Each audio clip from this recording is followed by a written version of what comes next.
નમસ્કાર ટેટ 1 પરીક્ષા આપનાર ઉમેદવાર મિત્રો, સ્વાગત છે તમારું આપણી આ યુટ્યુબ ચેનલમાં જેનું નામ છે ગુજરાતી જીકેની જમાવટ। તો ગત 21 ડિસેમ્બર 2025ના રોજ ગુજરાત રાજ્યના શિક્ષણ વિભાગ દ્વારા લોઅર પ્રાઇમરી વિભાગ એટલે કે ધોરણ 1 થી 5 માટે ટીચર્સ એલિજિબિલિટી ટેસ્ટ 1 એટલે કે ટેટ 1 પરીક્ષાનું આયોજન કરવામાં આવ્યું હતું। તો 25 ડિસેમ્બરના રોજ તેની પ્રોવિઝનલ કી આન્સર કી જે છે તે જાહેર કરવામાં આવી હતી ને ત્યારબાદ જે છે તે 2 જાન્યુઆરી સુધીમાં વાંધા અરજીઓ પણ મંગાવવામાં આવી હતી।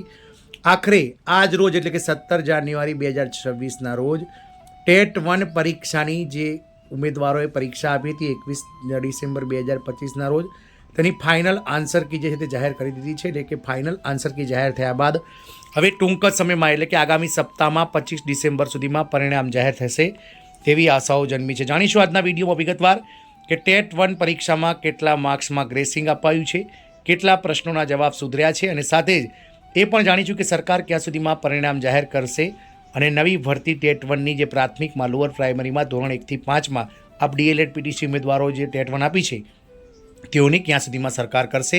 તમામ માહિતી સાથે આજના વિડીયોમાં આપણે ઉપલબ્ધ છીએ, તો વિડીયોના અંત સુધી આપ બન્યા રહો।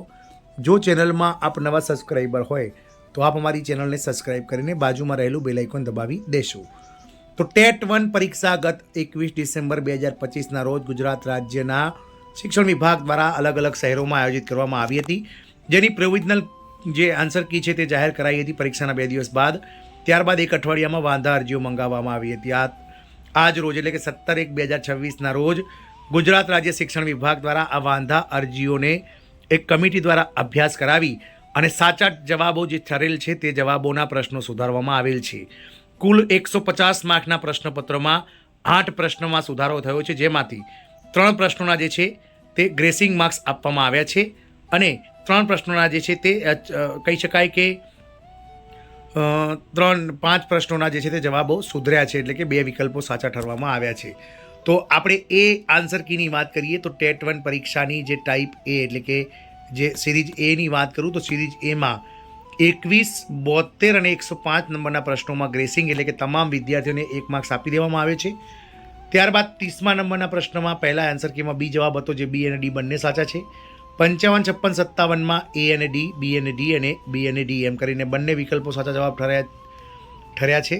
ત્યારબાદ વાત કરીશું 110 નંબરના પ્રશ્નમાં, જ્યાં એ અને ડી બંને વિકલ્પો સાચા જવાબ ઠર્યા છે અને 116માં બી અને ડી એમ કુલ 8 પ્રશ્નોના માર્ક જે છે તે સુધર્યા છે। અને આ આન્સર કી જે છે તે ફાઇનલ આન્સર કી ગુજરાત રાજ્યના શિક્ષણ વિભાગ દ્વારા ટેટ 1ની આજે જાહેર કરવામાં આવી છે।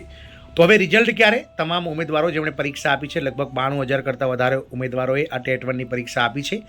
તો તે તમામ ઉમેદવારોને મૂંઝવતો એક જ પ્રશ્ન છે કે હવે આન્સર કી બાદ પરિણામ કેટલા સમયમાં આવશે? તો પરિણામ તમામ ઉમેદવારોનું તૈયાર છે મિત્રો। આગામી 26 જાન્યુઆરી પહેલાં જે છે તે પરિણામ જાહેર થઈ જશે અને 26 જાન્યુઆરી બાદ પરિણામ જાહેર થયા બાદ રાજ્યના સરકારના શિક્ષણ વિભાગ દ્વારા ધોરણ 1 થી 5માં જે કહી શકાય કે 5,000 કરતાં વધારે જે શિક્ષકોની જગ્યા ખાલી છે લોઅર પ્રાઇમરીમાં, તો આ ડીએલએડ કરેલા પીટીસી કરેલા જે ઉમેદવારો છે તેમના માટે ટેટ 1 પરીક્ષા સાથેનું આ ધોરણ 1 થી 5ના કુલ 5,000 કરતાં વધારે શિક્ષકોની ભરતી આગામી માર્ચ મહિનામાં એટલે કે હોળીના તહેવારો બાદ જાહેર કરવામાં આવશે।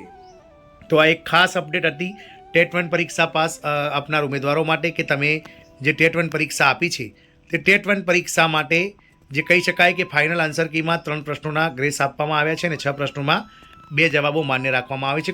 કુલ 9 પ્રશ્નો સુધર્યા છે, જેમાંથી 3માં ગ્રેસિંગ આપવામાં આવી છે, જ્યારે બાકીના 6માં 2 વિકલ્પો જે છે તે વાંધા અરજીઓના જે કહી શકાય કે અભ્યાસ બાદ યોગ્ય ઠેરવવામાં આવ્યા છે। આમ 9 પ્રશ્નો કહી શકાય કે જવાબો સુધર્યા છે 9 પ્રશ્નોના અને ટૂંક જ સમયમાં એટલે કે આગામી 26 જાન્યુઆરી પહેલાં રાજ્ય પરીક્ષા બોર્ડ દ્વારા આ જે ટેટ 1 પરીક્ષા છે તેનું પરિણામ જાહેર થશે અને આગામી માર્ચ મહિનાની 15 તારીખ પછી ગમે ત્યારે સરકાર દ્વારા 5,000 જેટલી ટેટ 1 પરીક્ષા પાસ ઉમેદવારો માટે ધોરણ 1 થી 5માં શિક્ષકોની 5,000 કરતાં વધારે જગ્યાઓ બહાર પાડવામાં આવશે। તો ટેટ 1 પરીક્ષા આપનાર ઉમેદવારો માટે આજનો વિડીયો આ મહત્વપૂર્ણ બની રહેશે। જો આપને વિડીયો ગમે તો તમારા કલીગ મિત્રો સાથે શેર કરો તેવી આશા છે। જય હિન્દ, અસ્તુ।